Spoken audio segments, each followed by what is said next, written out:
Assalamualaikum warahmatullahi wabarakatuh. Saya mau menyimpulkan saja.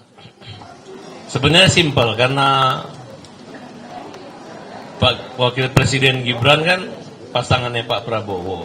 Masyarakat tahu bahwa Pak Jokowi punya peran, terutama anaknya adalah Wakil Presiden yang memang kita seluruh warga Indonesia mendukung gitu. Sedangkan Partai Demokrat ini kan bagian daripada koalisi. Daripada Partai Demokrat sibuk melaporkan,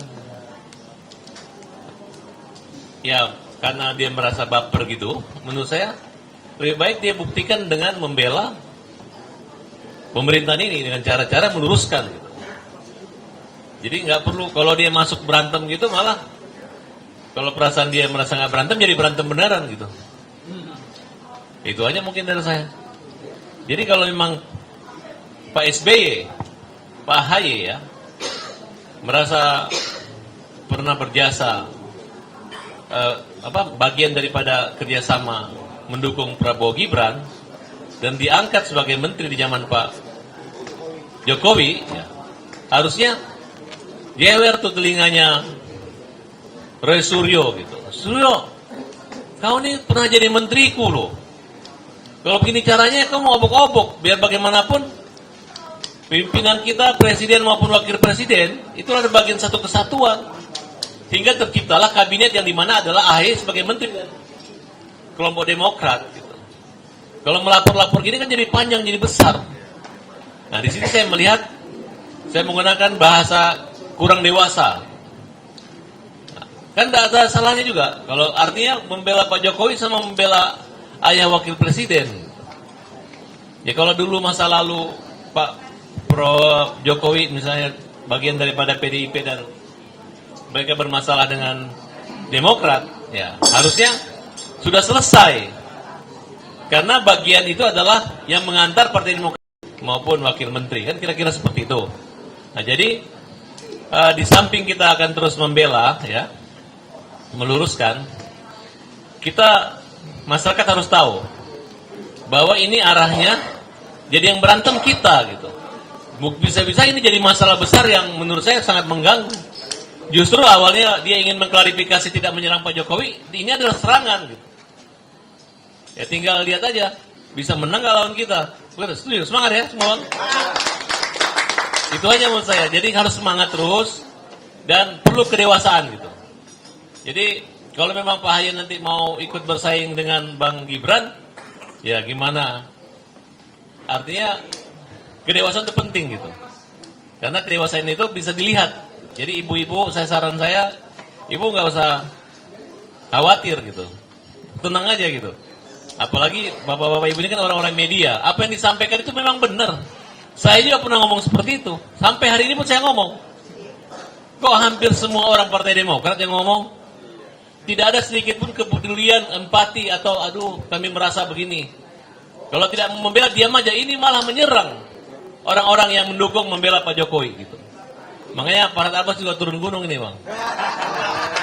Oke, salam hajar, pembela kaum lemah, bela Pak Jokowi, semangat. Kalau saya sangat menyayangkan begini, bukan gitu ya. Nanti mungkin ada YouTuber yang lain yang dilaporkan tentang perkara lain, tentunya bukan yang ini, gitu. Nah, mengenai perihal yang ditujukan pasalnya itu, kalau menurut saya itu pasalnya aneh. Kalau menurut saya sebagai orang hukum itu pasal aneh dan tidak masuk akal. Jadi pesan saya untuk daripada Anda mengurusi para YouTuber ini, Anda kan di partai politik, urusin saja partai politik Anda, nggak usah ngurusin kita orang. Para YouTuber, rekan-rekan saya ini, ya kan? Nggak usah ngurusin apa sih untungnya, gitu loh.